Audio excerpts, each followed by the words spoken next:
Hi, welcome to the World Wellness Show. I'm Trish Gleason, and today we have with us Dr. Jarrod Sadulski and Ali Hopper to discuss with you and help you in preventing human trafficking around the world. Welcome, Dr. Sadulski. How are you? Doing good. Glad to be here. Thank you. Great. You've got such a vast background. I'm going to let you introduce yourself in just a minute. And Ali Hopper, thank you for coming. We're happy to have you as well. Thank you for having us, Trish. Okay, great. So, Dr. Jarrod, please go ahead and tell everybody about your vast background. And then I've got a few great questions to ask you about human trafficking and how we can help. Okay, thank you, Trish. So, after 26 years of federal law enforcement, where I was involved in counter trafficking, coming from outside of the United States into the United States.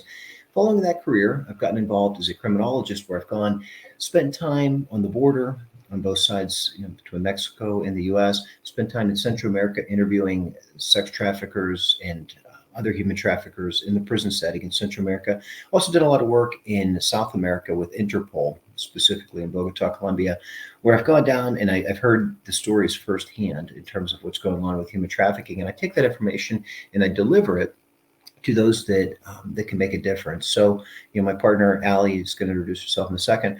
Her and I, we spent a lot of time creating awareness around the country. We're going actually to all 50 states to provide human trafficking awareness training. We've also served as a consultant to committees on both the U.S. Congress and Senate side, a total of 9 times in the last year, about our research on human trafficking. Ali, do you want to introduce yourself? Yep. So my name is Ali Hopper. My journey into researching human trafficking began in 2008. I've studied both domestic trafficking and the horrific realities of people being smuggled into the U.S. from beyond our borders. My work on the ground at the southwest border on both the U.S. and Mexican sides has shown me firsthand brutal, calculated operations of cartels who treat human lives as mere commodities. In prisons across the U.S. and abroad, I've sat face to face with traffickers, hearing their cold confessions, all while knowing the deep, lasting pain that they've inflicted on countless victims. Like Jarrod mentioned, we've been to the border in California. We've been to Central American countries. We've been to prisons in Latin American countries and interviewed traffickers. We've seen a live border crossing, and all of our research is firsthand experiences that we've had with researching this horrific crime. Wow. I doubt that the viewers will ever find anybody more experienced in helping to prevent human trafficking than the two of you. So we really appreciate everything you're doing. So let's get going here. I would say, Dr. Jarrod, could you please tell us about the landscape, the current landscape? Give us a few statistics. And then at the same time, could the both of you feel free to interact together and ask each other questions, and then I'll join in when needed. Thank you. So human trafficking is one of the largest humanitarian issues of our lifetime. It is far deeper in a far deeper issue than people realize. It is in communities throughout the United States. All 50 states have human trafficking, and most commonly is sex trafficking, but it involves any type of forced labor, right? So domestic servitude, working in deplorable conditions without proper pay and without the ability to leave those conditions. That's human trafficking.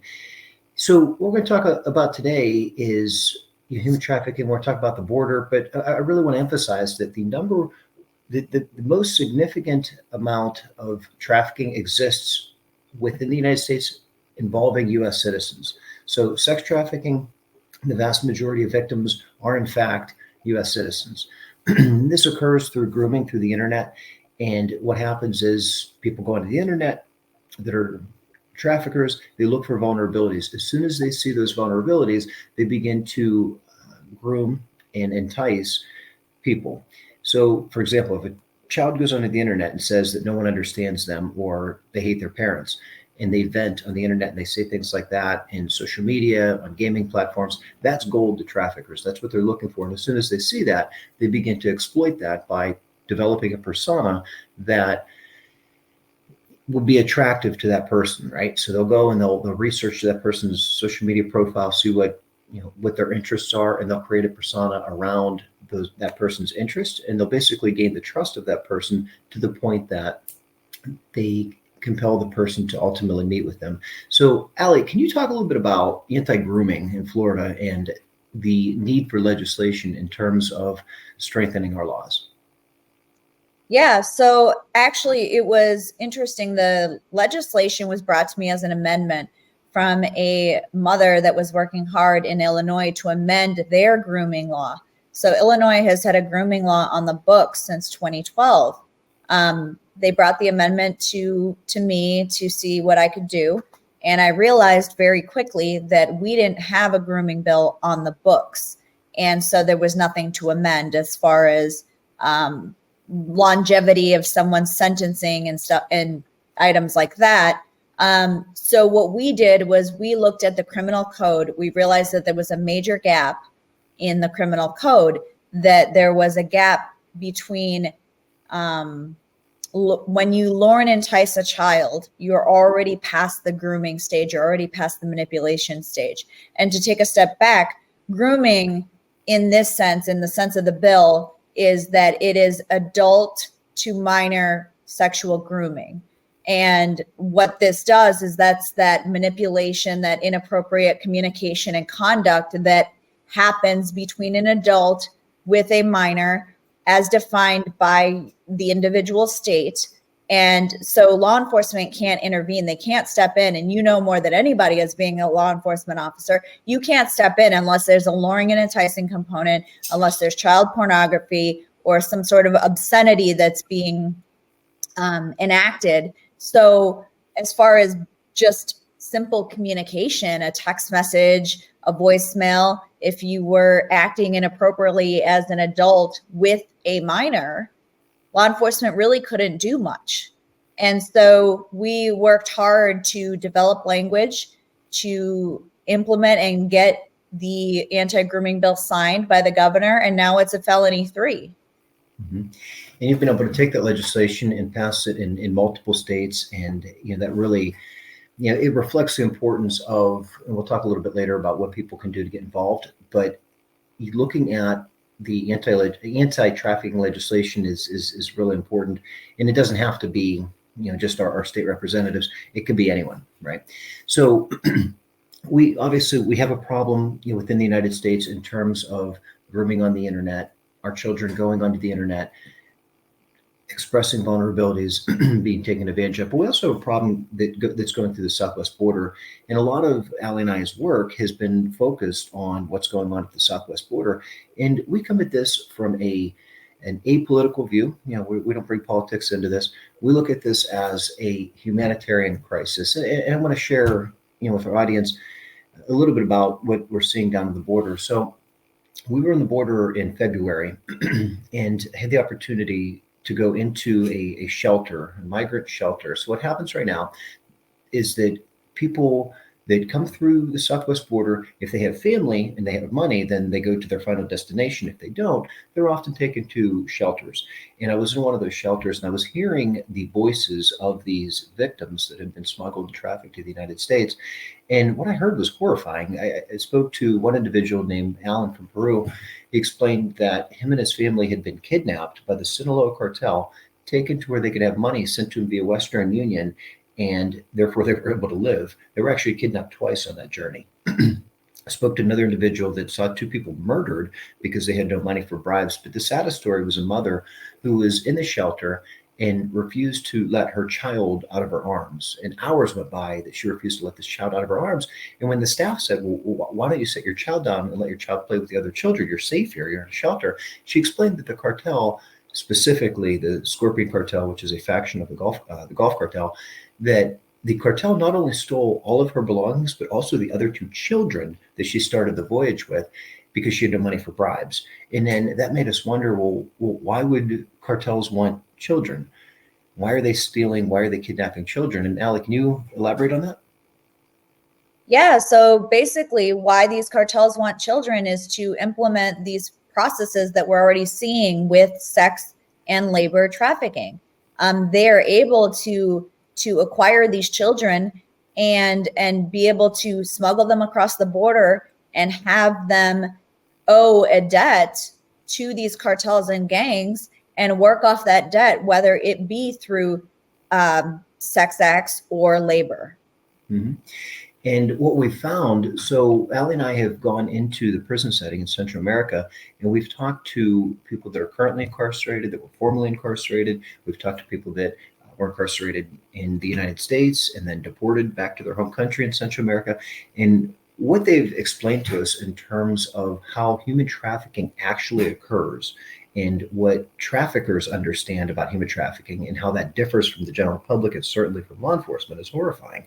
And we've learned that coyotes will embed themselves with migrant groups, and they'll identify themselves as a migrant even though they're actually working for the smuggler group, and they'll identify people that don't have the money for unexpected expenses, whether that be additional bribes, whether that be weather delays. And as soon as they find somebody that is unable to pay additional money, that person is sold over to the traffickers that work side by side with the smugglers. And what we found was we spoke to one individual that he was a sex trafficker. He was part of the Sinaloa cartel. He was a member of a Southern California prominent gang. And he explained, prior to his incarceration, and he explained that when somebody is brought to the United States and they're being trafficked, they're taken to stash houses. And because he worked inside a stash house, he was able to give us insight that no one else can give us. And for example, he told us that stash houses work in a pattern of three. The first stash house that victims of trafficking are taken to when they're brought to the United States acts as a processing center. There, the victims are photographed, a file is created that lists all of their demographic information, who their family is, where their family lives, and also how much money they need to work in order to pay off their trafficking debt. From there, they're often brutalized. There's somebody that's typically made an example of. And from there, they're taken to the second house. The second house is where the actual exploitation occurs. In the case of women, unfortunately, that's commonly sex trafficking. In the case of men, it's commonly drug packaging. They stay in that second house and endure that exploitation until their debt is paid. Then they're sent to a third house, and it's at third house that they're given back their property. They're actually treated with dignity, and arrangements are made to their final destination. But here's the thing, is that second house where the actual exploitation is occurring, that's not on the border. That's in my community. That's in your community. That's in communities throughout the United States. And it is a well-organized transnational criminal operation that these guys, the cartels down in Mexico, and then the gangs in the United States that are facilitating this, they communicate, they work together on this. And in fact, and when I testified before the United States Senate in July, I explained to them that everything is cloud-based. So all of the communication between the gangs and the transnational criminal organizations in the United States and the money that they're sending and all of the paper trail, it's all on the cloud. So it's all cloud-based. So that's one place that law enforcement really needs to get better at in terms of investigating and looking into. So, as we look at this, there are gangs that are uprising, that are growing in strength and that are creating havoc in the United States. Ali, can you share with us about one specific gang that comes to mind that is a growing threat in the United States? Yeah, so we've heard it on the news many times, but the name of this specific gang is Tren de Aragua, and that is also known as TDA. So when you hear TDA, that's the gang that we're referring to.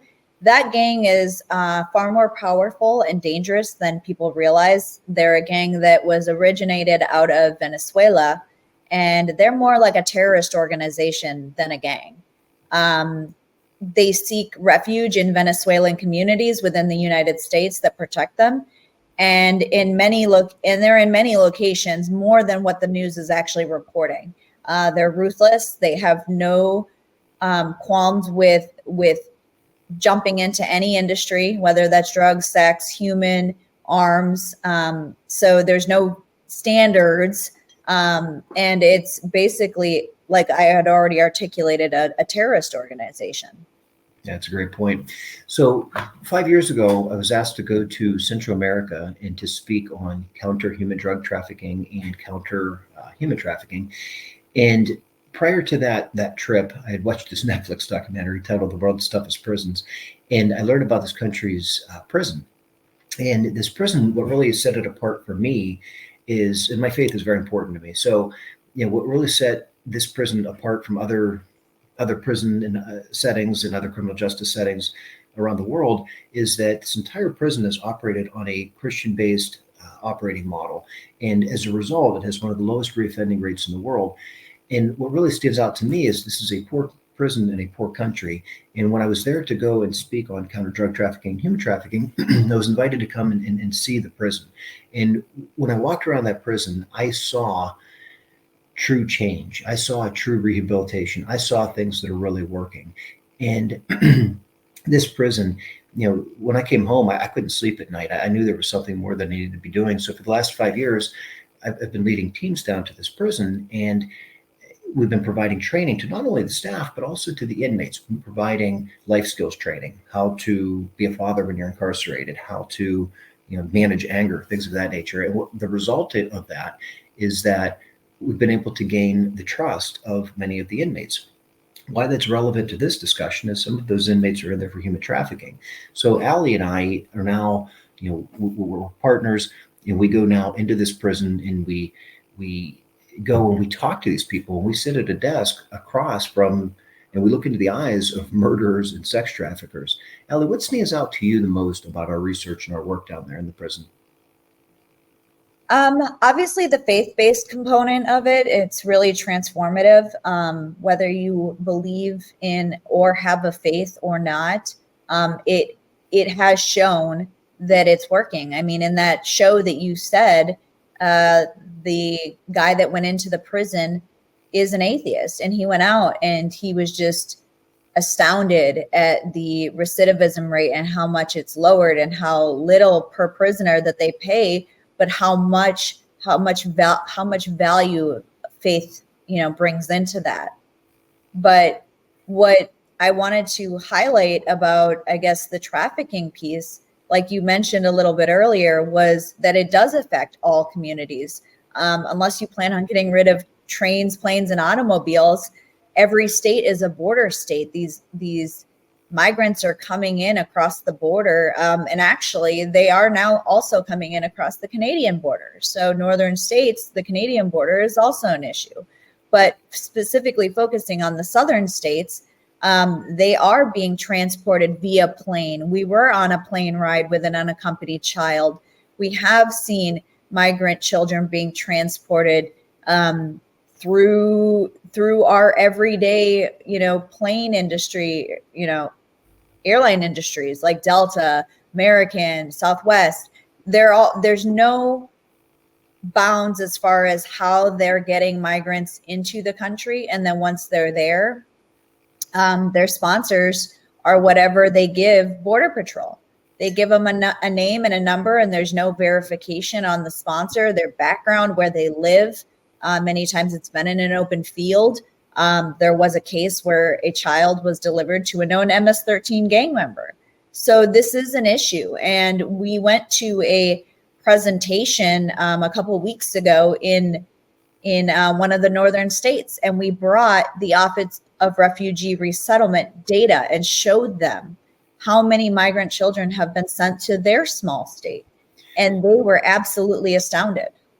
That's a great point. So this time last year, if you would have told me, or if you would have asked me, what is the unaccompanied child program, I would have had no clue.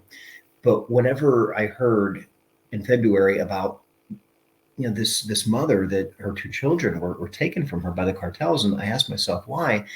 And you and I have interviewed traffickers and asked that exact question, and the answer has been given to us that it's because there is a market in the United States for children, which is horrifying, but it's a fact. So the cartels are always one step ahead of law enforcement. Let's be real. And what they've realized is that they can take these children from parents in Latin America, Central America, South America. They could take these children and bring them to the border